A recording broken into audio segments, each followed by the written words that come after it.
Lizzy Achieng kwa muda wa miaka mitatu sasa amekuwa mzazi ambaye katika muda wa mwaka mmoja na miezi minne amelazimika kumgharamia mwanawe anayeathirika na ugonjwa ambao si wa kawaida. Mtoto huyo ana matatizo kwenye uti wa mgongo wake ambao huvuja maji na damu mara kwa mara. Victor Ogale na taarifa zaidi kutoka kaunti ya Kisumu. Lizzy Achieng Otieno akiwa katika boma lake katika kijiji cha Kotetni, eneo la Otonglo, kaunti ya Kisumu. Mkononi amembeba mwanawe Gift Omondi.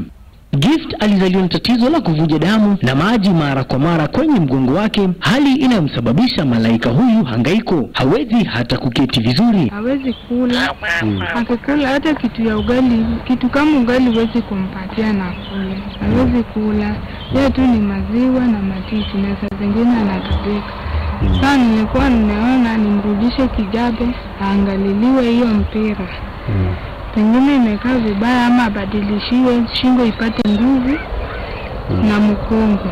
Aweze kukaa na aweze kusimama. Juhudi za mama yake kutafuta matibabu zilimfikisha hadi hospitali ya Kijabe katika kaunti ya Kiambu. Ilikuwa ni baada ya matabibu katika hospitali ya rufaa ya Jaramogi Oginga Odinga, kaunti ya Kisumu, kulemewa na ugonjwa huo. Anahitaji abadilishiwe hii mpira, anahitaji therapy. Kwa wiki hata mara 4 ama mara 3 kama ni mbaya. Afanyiwe mazoezi. Alafu kuna kamba inafaa wekewe hapa.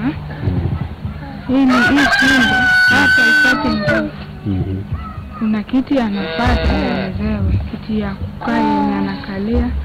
Na hiyo kiti anasimamia. Waliniambia huko penye nampelekanga therapy ati inafaa tengenezewe hiyo kiti. Sasa gharama imekuwa mingi.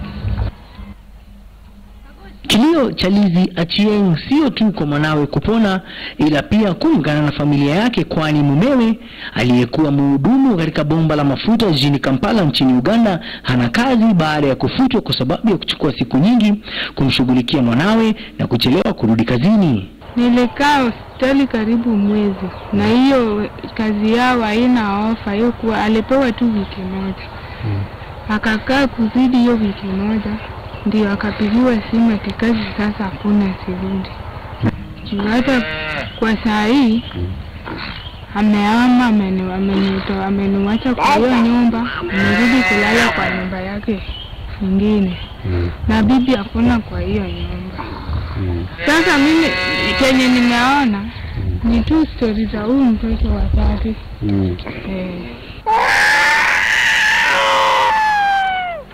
Lizzy na mumewe wamejaliwa na wana wawili.